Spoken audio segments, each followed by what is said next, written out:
ईश्वर को कैसे प्रसन्न करना है, ये एक ऐसा काम है जिस पर बहुत सारे व्यापार हमारे देश ही नहीं बल्कि दुनिया भर में चला करते हैं। यानी जितनी भी धर्म की दुकानें हैं वो आपको तरह तरह के तरीके, अनुष्ठान, जाप, मंत्र बहुत कुछ बताते हैं जिससे आप ईश्वर को प्रसन्न कर सकते हैं। ईश्वर की कृपा आप पर बरसेगी और आप ईश्वर के प्रिय हो जाएंगे। आपके सारे बिगड़े काम दूर हो जाएंगे और आप एक तरह से खुशहाल जीवन जीने लगेंगे। लेकिन आपको करना यह है कि आपको ईश्वर को प्रसन्न करना है। शायद इससे बड़ा धोखा इस दुनिया में दूसरा कोई नहीं है कि आप ईश्वर को प्रसन्न कर सकते हैं। कहने वाले तो ये भी कहते हैं कि ईश्वर कुपित हो जाते हैं। देवी देवताओं पर ये कहा जाता है, आपने कई गांवों में सुना होगा, देवी कुपित हो गई हैं, देवी रुष्ट हो गई हैं। लेकिन आप ज़रा गहराई से सोचिए, जो गीता में श्री कृष्ण ने कहा है, गीता में श्री कृष्ण ने कहा है कि आप अपने जीवन को साक्षी भाव से जिएं।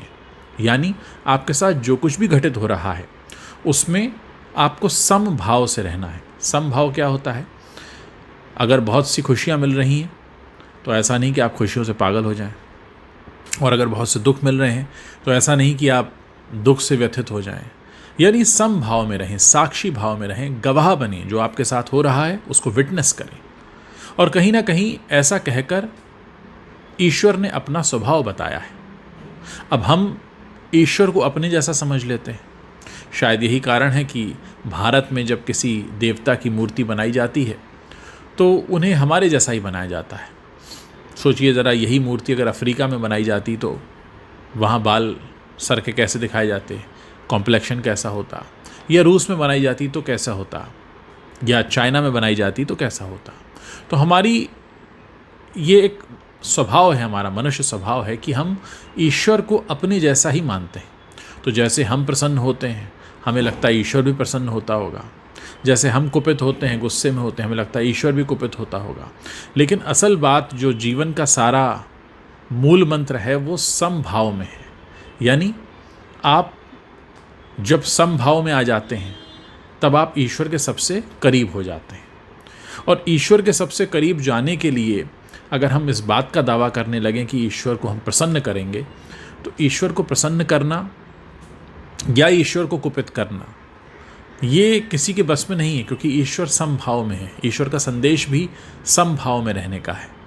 आप अगर जो धार्मिक ग्रंथ हैं उनको बहुत गूढ़ता से पढ़ेंगे तो ये आपको सब जगह मिलेगा, जहाँ कहा गया है कि आप किसी भी स्थिति से, खराब स्थिति से व्यथित ना हो और बहुत अच्छी स्थिति से खुशी से पागल ना हो जाएं। जो हो रहा है घट रहा है। ये जो शरीर आपको मिला है, आपकी आत्मा को मिला है, ये एक दिन नष्ट हो जाएगा। उस दिन कुछ आपके करीबी लोग दुखी होंगे, कुछ पल विलाप करेंगे, रोएंगे, और फिर आपको भुला दिया जाएगा, जैसा कि अब तक मृत्यु पाने वाले सभी जीवों के साथ हुआ है। दुख कुछ समय रहता है, उसके बाद लोग अपने काम में लग जाते हैं। खुशियाँ आती हैं, जाती हैं, लेकिन जो हमेशा रहता है वो है समभाव, और वही ईश्वर का भाव है।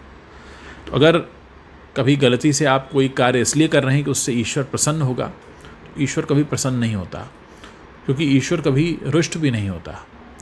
ईश्वर ने इस प्रकृति की सत्ता में कुछ निर्माण किए हैं, आप उस पर चलते रहेंगे तो अपने गंतव्य तक पहुंच जाएंगे।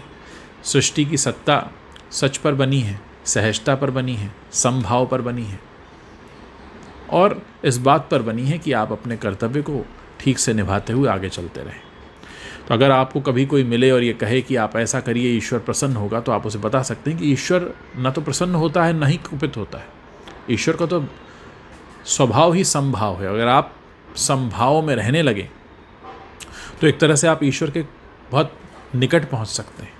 रही बात मंत्रों की, अनुष्ठानों की, मज़ार पर चादर चढ़ाने की, चर्च में कैंडल लगाने की, ये सारे कार्य हम अपनी मानसिक शांति के लिए इस भाव से करते हैं कि हम ऐसा कर रहे हैं तो अच्छा होगा, और क्योंकि हम इस भाव से करते हैं कि ऐसा करने से अच्छा होगा, इसलिए हमें अच्छा लगने भी लगता है।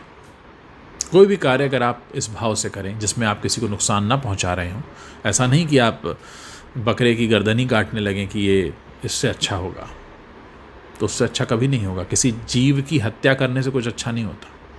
क्योंकि हम किसी को प्राण नहीं दे सकते, तो हमें प्राण लेने का भी हक नहीं है। लेकिन कोई भी ऐसा काम जिसमें आपको मानसिक शांति मिलती हो और किसी का नुकसान ना हो, वो निश्चित तौर पर आपको शांति देगा और आपको किसी अच्छे उद्देश्य की ओर अग्रसर कर देगा। तो इस बात को बहुत दिमाग लगाकर सोचिए कि ईश्वर को प्रसन्न करना क्या हमारे हाथ में हो सकता है? और क्या ईश्वर ऐसी कोई व्यक्ति है जिसे हम प्रसन्न करें और ईश्वर प्रसन्न हो जाए और फिर प्रसन्न होकर हमको वरदान दे? ईश्वर का वरदान पाना है तो सबसे बड़ा श्रम ये है कि आप समभाव में रहें, दुखों से व्यथित ना हो और खुशी से पागल ना हो, घमंड में चूर ना हो।